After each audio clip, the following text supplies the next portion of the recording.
श्री गणेशाय नमः। वंशी विभूषितकरा नवनीरदाभात् पीताम्बरादरुणबिम्बफलाधरोष्ठात् पूर्णेन्दुसुन्दरमुखादरविन्दनेत्रात् कृष्णात् परं किमपि तत्त्वमहं न जाने। कृष्णात् परं किमपि तत्त्वमहं न जाने।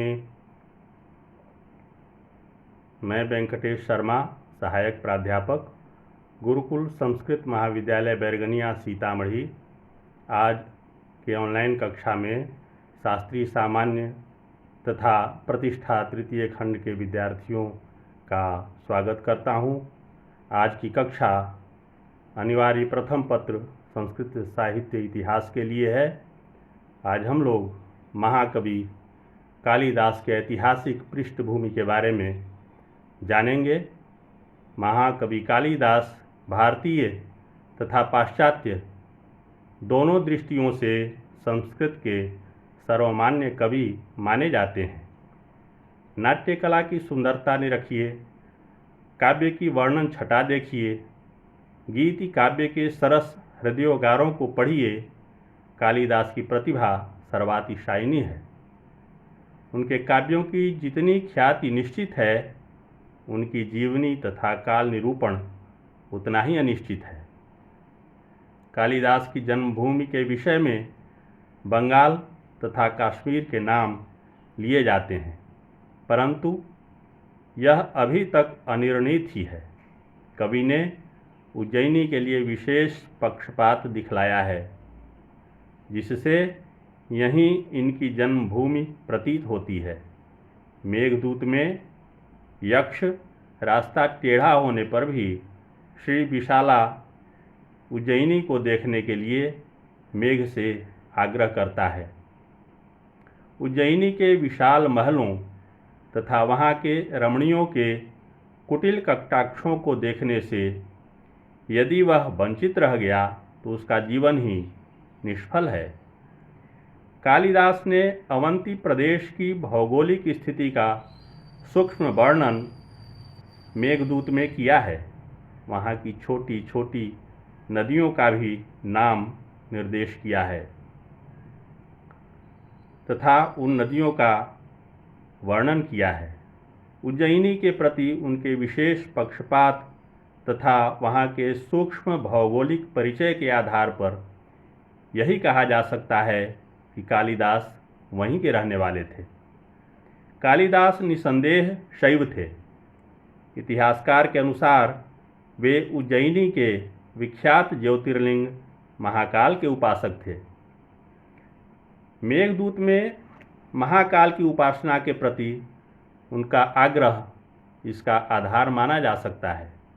महाकाल की शोभा का वर्णन कर यक्ष कहता है, हे मेघ, उज्जैनी में तुम किसी समय पहुँचो, परंतु सूर्य के अस्त होने तक तुम्हारे वहाँ रहना जरूरी है, क्योंकि प्रदोष पूजा के अवसर पर तुम अपना स्निग्ध गंभीर घोष करोगे, जो महाकाल की पूजा में नगाड़े का काम करेगा और तुम्हें अशेष पुण्यों का भाजन बनाएगा।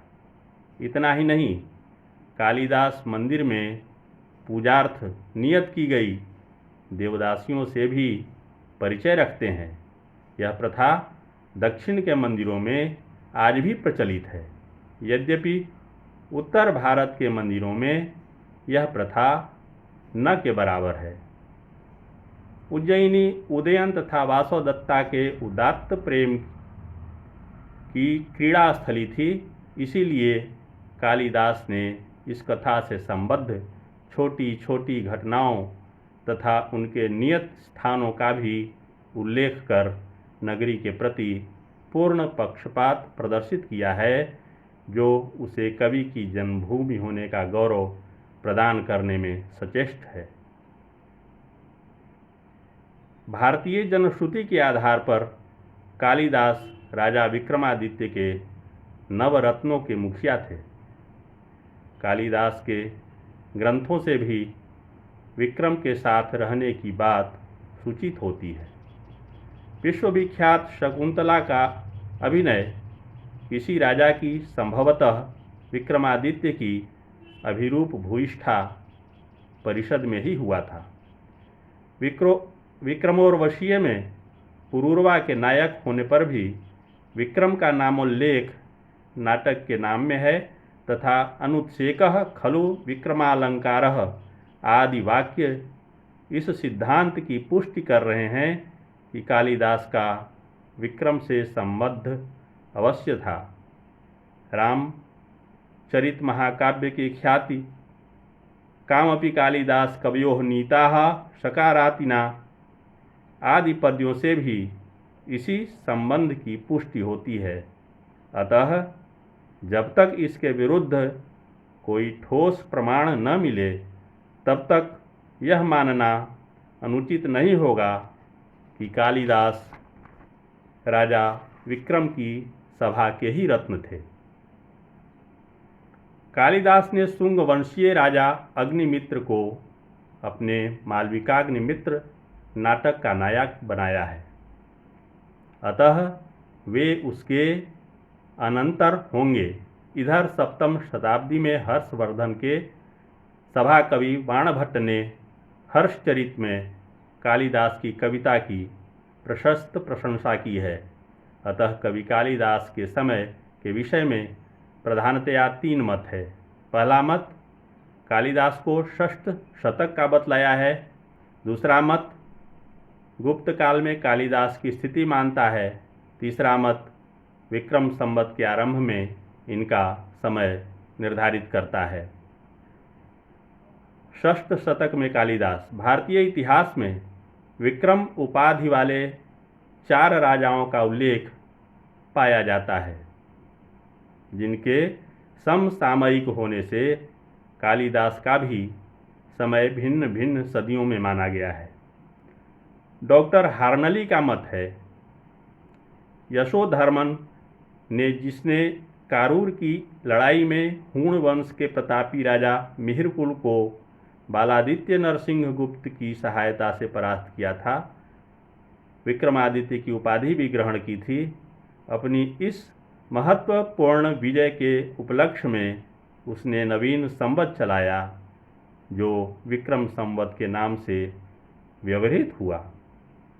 परंतु इसे प्राचीन सिद्ध करने की इच्छा से इसके ऊपर प्राचीनता का पुट देने के लिए उसने इसे 600 वर्ष पूर्व से चलाया, अर्थात 544 ईस्वी की विजय घटना की यादगार में उसने अपने नवीन संवत के 600 वर्ष पूर्व अर्थात 58 ईस्वी पूर्व से स्थापित होने की बात प्रचारित की।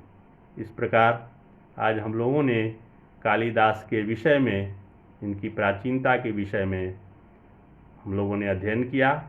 कल उनकी रचनाओं के बारे में हम लोग जानकारी प्राप्त करेंगे।